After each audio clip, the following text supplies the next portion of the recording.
அஸ்ஸலாமு அலைக்கும் ஃப்ரெண்ட்ஸ், எல்லாரும் எப்படி இருக்கீங்க? பசங்களை அனுப்பிச்சி கொஞ்ச நேரத்துலேயே கரண்ட்டும் ஆஃப் ஆகிடுச்சு. ஆமாங்க, இன்றைக்கி 9 o'clock கரண்ட் ஷட் டவுன் சொல்லிட்டு வந்ததுனால இன்றைக்கி ஜூஸ் கிடையாது. அதனால் வெறும் ஒரு முட்டையிலேயே நாங்கள் இன்றைக்கான ஹெல்த்தி ஃபுட்டை முடிச்சிட்டோம். இன்னிட்டு தான் ஆஃப் ஆகிடுச்சுல, இன்றைக்கி எண்ணெயாவது காய்ச்சிடலான்னு சொல்லிட்டு எங்கள் மாமியார் எல்லாமே பிடுங்கிட்டு வான்னு சொன்னாங்க. ஆமாங்க, எங்கள் கார்டனில் போயிட்டு எல்லாமே பிடுங்கிட்டும் வந்துட்டேன்.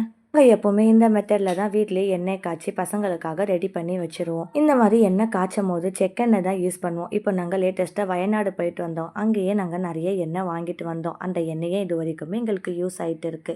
காய்ச்சி வச்சுட்டு 2 நாளைக்கு அந்த எண்ணெயை நாங்கள் தொடவே மாட்டோம். அதனால் அப்படியே ஏற கட்டி வச்சுட்டு லஞ்சு வேலையை பார்க்கலான்னு சொல்லிட்டு லஞ்சு சாப்பிட்டுட்டே இருந்தோம். இன்றைக்கி லஞ்சு வெரி சிம்பிள் தாங்க. மீன் வறுவல், கோவக்காய், அவரைக்காய் பொரியல், உருளைக்கிழங்கு பொரியல், புளிச்சை கடையல். அது சாப்பிட்டுன்னு இருக்க ரிஃபையா ஸ்கூல்லேருந்து மெசேஜ் வந்துச்சு. இன்னைக்கு 2:30 ஸ்கூல்லேருந்து கூட்டிகிட்டு போயிடுங்கன்னு சொல்லிட்டு ஜாலியாக பண்ணி